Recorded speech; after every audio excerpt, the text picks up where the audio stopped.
তৌফিক এনায়েত করেছেন, এজন্য বলি আলহামদুলিল্লাহ। আলহামদুলিল্লাহ। আজকে আমার বড় বোন আমার মায়ের করল,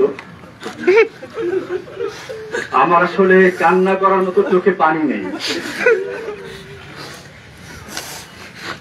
আমি কালকে বিকেলে খবর পেয়েছি, কালকে বিকেলেই আসার কথা ছিল,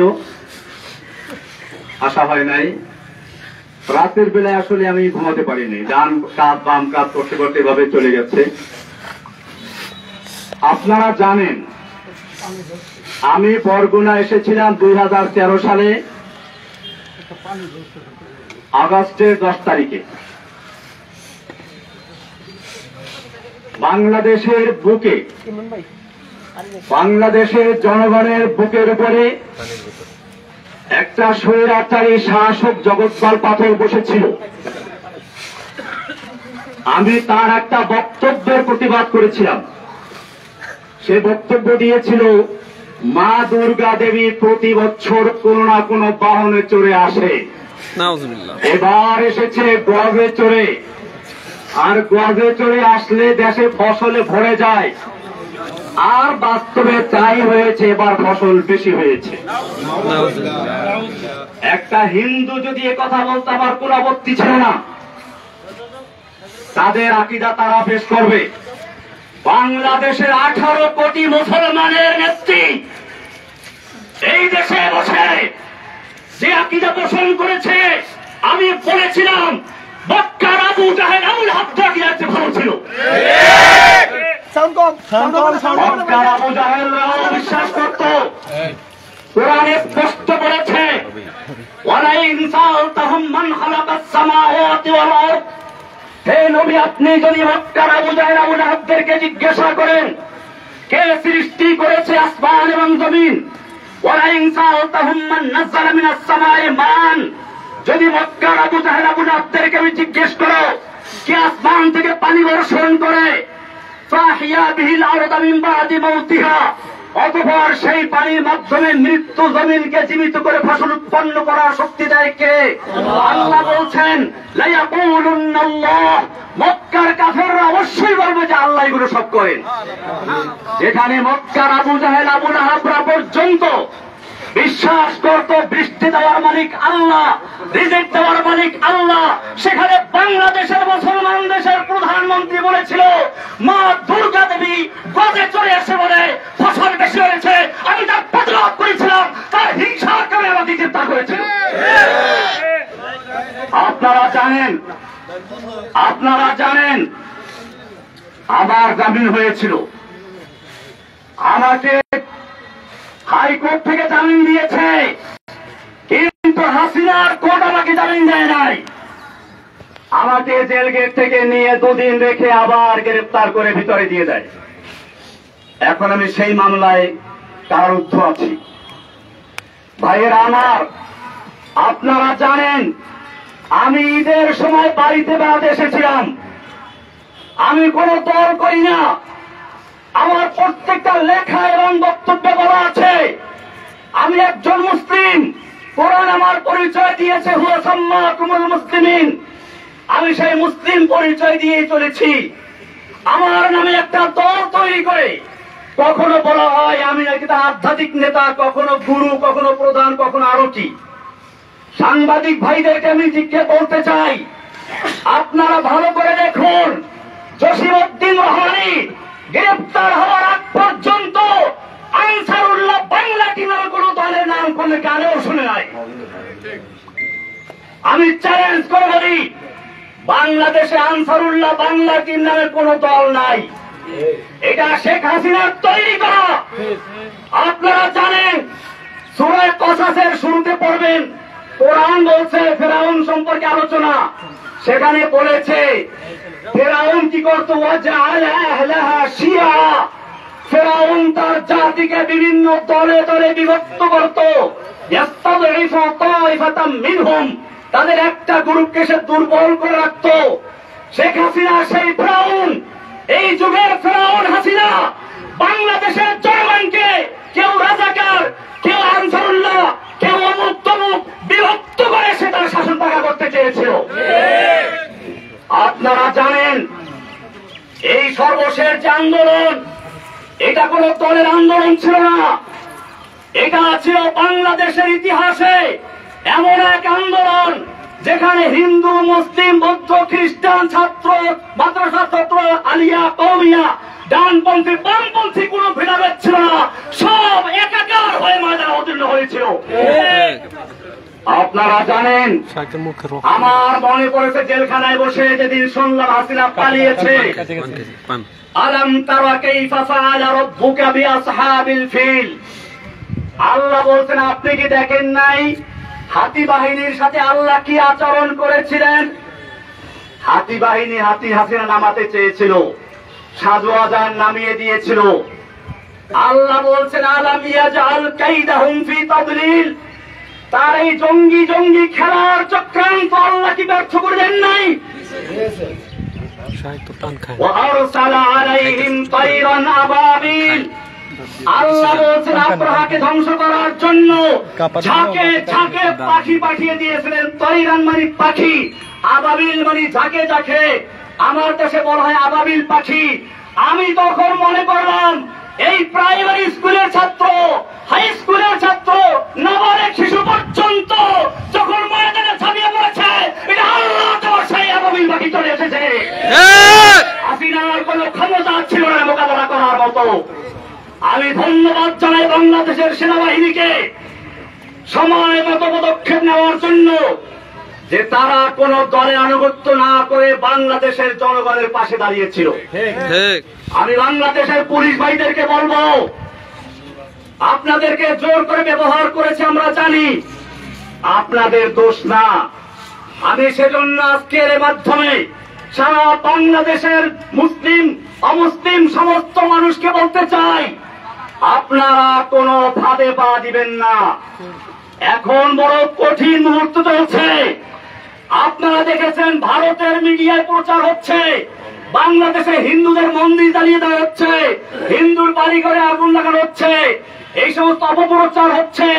খবরদার, আমি আপনাদেরকে কঠোর ভাবে বলছি, কোন হিন্দুর উপরে আক্রমণ যেন না হয়, কোন মন্দিরকে আগুন দিতে না পারে, সেজন্য আপনাদেরকে অতন্ত্র প্রহরে বাড়তে হবে ইনশাআল্লাহ। ভাইয়েরা আমার, আপনারা জানেন আমরা কোন বিশৃঙ্খলা পছন্দ করি না। আমরা চাই আল্লাহর নবী যেরকম ভাবে মক্কা বিজয়ের পরে যখন তার সামনে সাহাবায়ে কেরাম 10,000 উন্মুক্ত তরবারি নিয়ে বসে আছেন, একটা ইশারা করলে সব গর্দান বুড়ে যায় মক্কার কাফেরদের। মক্কার কাফেররা এসে হাজির হয়েছে সামনে। আল্লাহর নবী জিজ্ঞেস করেছিলেন, ওহে মক্কার কাফেররা, তোমরাই তো সেই লোকগুলো যারা আমাকে হত্যা করার জন্য ঘেরাও করেছিলে, তোমরাই তো সেই লোকগুলো যারা আমার বিলালকে উত্তপ্ত রৌদ্রে শুয়ে রেখে নিচে আঙ্গার দিয়ে উপরে পাথর চাপা দিয়ে রেখেছিলে, তোমরাই সেই লোকগুলো যারা সুমাইয়া রাদিয়াল্লাহু তাআলা আনহাকে লজ্জাস্থানে বর্ষা দিয়ে আঘাত করে হত্যা করেছিলে, তোমরাই সেই লোকগুলো যারা আম্মার ইবনে ইয়াসিরকে বন্দী করে নির্যাতন করেছিল। কিন্তু আজকে তোমাদের আমি জিজ্ঞেস করতে চাই, তোমরা আমার থেকে কেমন ব্যবহার আশা করছো?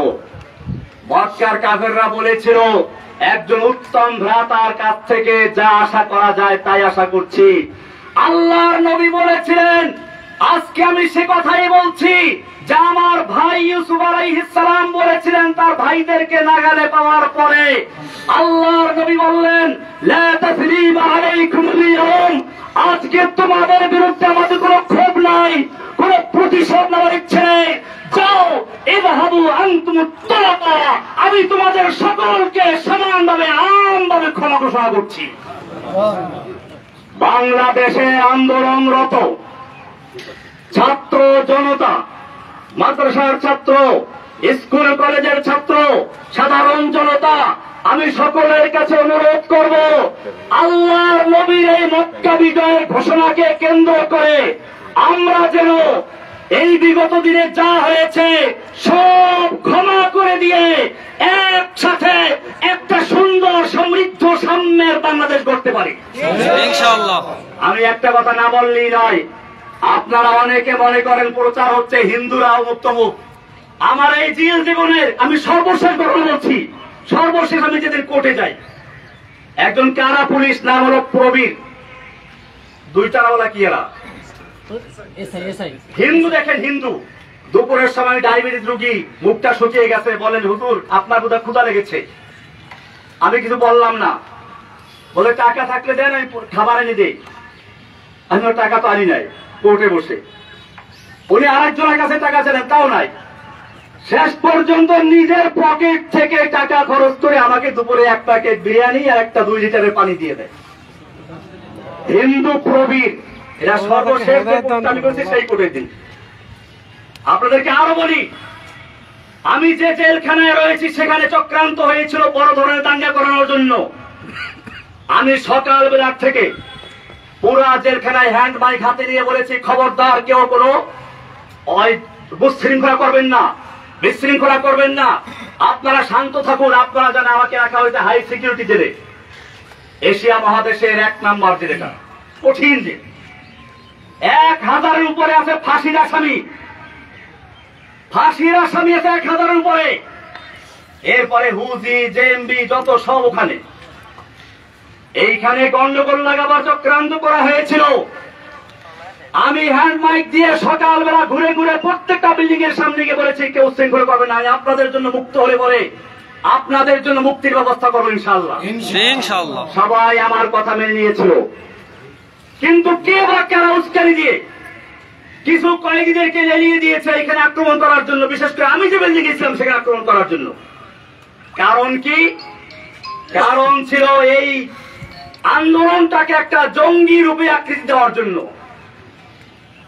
আমি গোয়েন্দা বিভাগের ভাইদেরকে বলবো, ঢাকার high security, Kashimpur high security জেলে পরিবেশ শান্ত হওয়ার পরে এই কয়েদিদেরকে লেলিয়ে দিয়েছিল কারা হাজুদের উপরে। যদি সেদিন আমি জীবনের ঝুঁকি নিয়ে বাধা না দিতাম তাহলে সেখানে কারবালার ময়দান হয়ে যেত। কারণ হাজুতেরা নামলে বলে ওই কয়েদিদেরকে খুঁজে পাওয়া যেত না। এই চক্রান্ত কারা করেছিল আপনাদের খুঁজে বের করতে হবে। এই চক্রান্ত শুধু জেলখানার ভিতরে না, আপনারা শুনুন, আমি যেই ব্লকে থাকি, অর্থাৎ ব্লক বলতে একসাথে 7টা রুম, আমি সবসময় একাই থাকতাম এক ব্লকে। কিছুদিন আগে বন্দি বেশি হয় আমার ওখানে, ওই যে প্রশ্ন ফাঁসের আসামি আবেদ আলী, ওর সাথে আরো কয়েকজন দেয়, আমি তো বলছি হিন্দু একজন আসামি আছে, হিন্দু। আমি বললাম খবরদার তুমি যে হিন্দুরা তাহলে কেউ বুঝতে না পারে। আমি ওর নাম রেখে দিলাম আব্দুর রশিদ, এখন আমার পাশেই আছে, আসার সময় দেখা করে আসছি, যাতে করে তার কেউ ক্ষতি করতে না পারে। আমার বড় ভাই এখানে আছে, আমি ছোটবেলায় দেখেছি।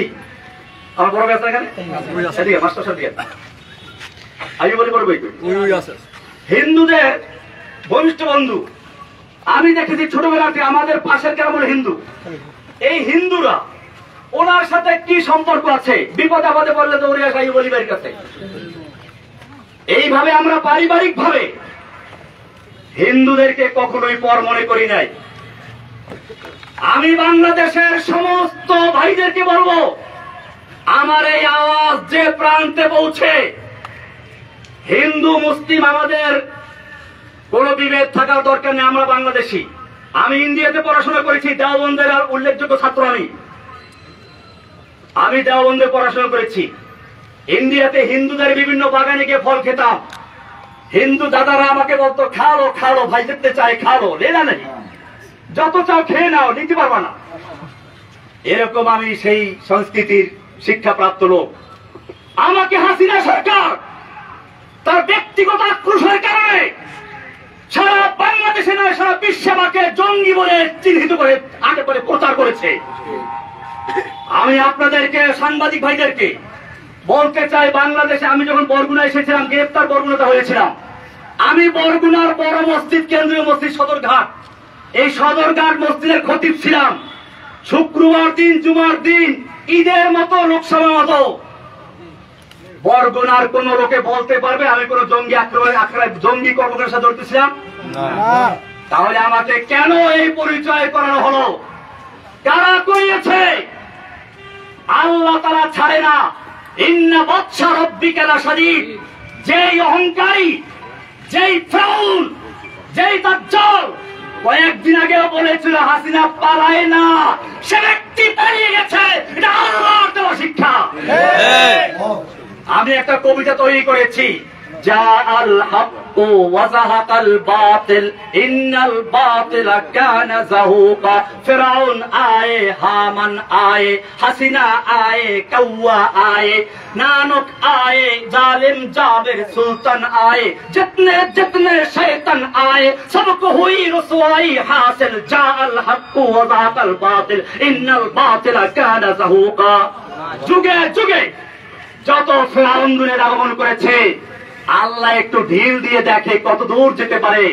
যখন তার যাওয়ার সীমানা অতিক্রম করে আল্লাহ এমন ভাবে ধরে, তখন তার পালিয়ে যাওয়ার জায়গা থাকে না।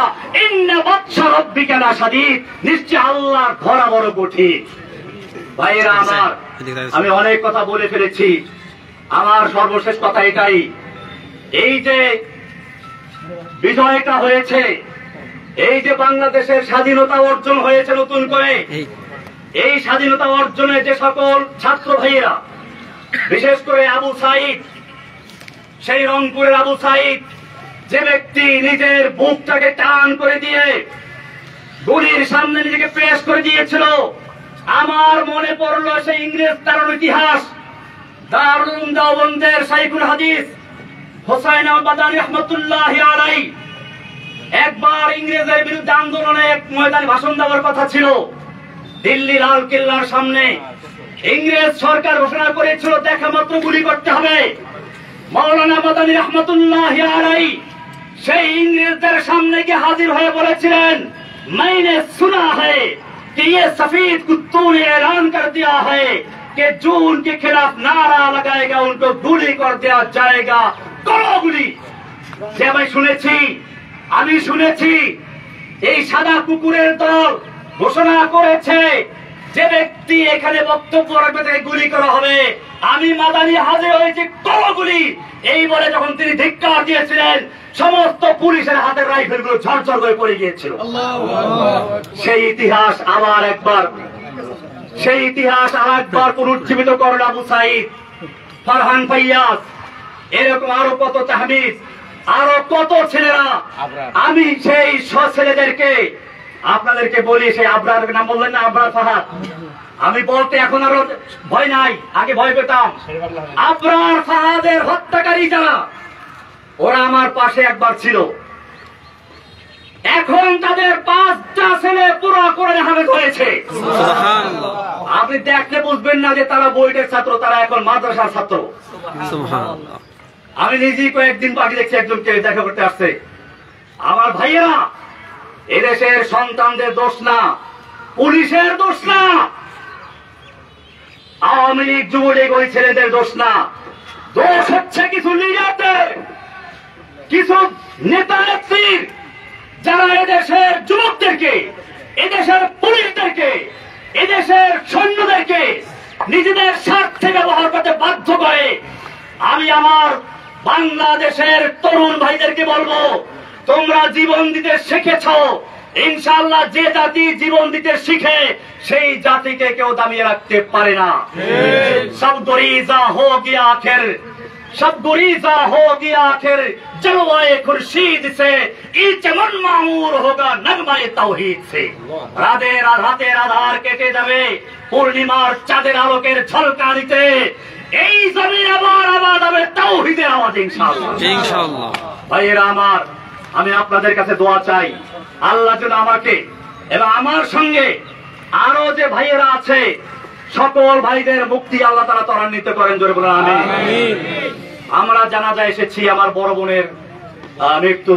আমার এই বড় বোন মূলত মায়ের মতোই, মায়ের আদর স্নেহ দিয়ে তিনি আমাদেরকে লালন পালন করেছেন। আমার এই বড় ভাইরা দুজন আছেন, আপনারা জানেন এই দুই ভাই কৃষক, কিন্তু এই ভাই একজন আনন্দ খলিল ভাই করে, আর ইনি হলেন Abdul Jalil master, BSc BEd MA pass. আমার ছোট ভাইটা ছিল আবুল বাশার, সে এমএ পাস করা ছিল, কলেজে প্রফেসর ছিল। আমাদের এই সব ভাইগুলোকে ঈদের সময় আমরা একত্রে ছিলাম, আমাদের ভাই বোন আমরা সবাই অত্যন্ত আপন। আমাদের মধ্যে কোন রকমের কোনো একটু মনোমালিন্য নাই। ঈদের সময় আমরা সবাই হাজির ছিলাম, আমাদের মেয়ে জামাইগুলো, আমাদের ভাইগুলো, ভাতিজাগুলো। আজকে কয়েকটা ভাতিজা এখন চিনতেও পারিনি আমি, কারণ ওরা ছোট ছোট অবস্থা জেলে ঢুকেছিল। এই লোকগুলোকে জঙ্গি বানিয়ে দিল। এরপরে শুনলাম আরো কি হয়েছে। ওই যে পুলিশ বাবুল আক্তার, সে তার বউকে নিজে খুন করলো। সে বলল কি যে আমি জঙ্গি আঙ্গি করতাম, সেজন্য আমার উপরে জঙ্গি আক্রমণ করছে। এরপরে সারা বাংলাদেশে গ্রেফতার করলো। আবার সেই সময় আমার এই কৃষক দুই ভাইকে ক্ষেতের থেকে ধরে গ্রেফতার করলো। আমার এই ভাই জলিল মাস্টার বরগুনার একজন নাম করা হেডমাস্টার, আজকে কত 11 বছর পর্যন্ত মামলার কোন বিচার নাই। মামলার বিচার করবে কি? এই মামলা তো হাসিনার নির্দেশে হয়েছে, এই মামলার কোন এভিডেন্স নাই। সেজন্য মামলা জায়গা রয়ে গেছে, আজ পর্যন্ত বিচার শুরুই হয় নাই। আমি আপনাদেরকে কথা বলে এই জন্য বললাম, আপনারা বরগুনার মানুষ, হয়তো আপনারাও মিডিয়ার কারণে, অপপ্রচারের কারণে বিশ্বাস করতে পারেন, মনে করতে পারেন কিনা যেন আছে। আসলে আমার এই ভাইগুলোকে আপনারা চিনেন। আমার ছোট ভাই ওই সময় বাড়ি ছিল না, সে বরিশাল কলেজে প্রফেসর ছিল। তাকে গুম করা হলো, 6 মাস পর্যন্ত নির্যাতন করা হলো। বলা হলো তুই খালি একটা কথা বল, জসিমউদ্দিন রহমানী আনসারুল্লাহ বাংলা টিমের প্রধান, তাহলে তোকে ছেড়ে দিব। আমার ছোট ভাই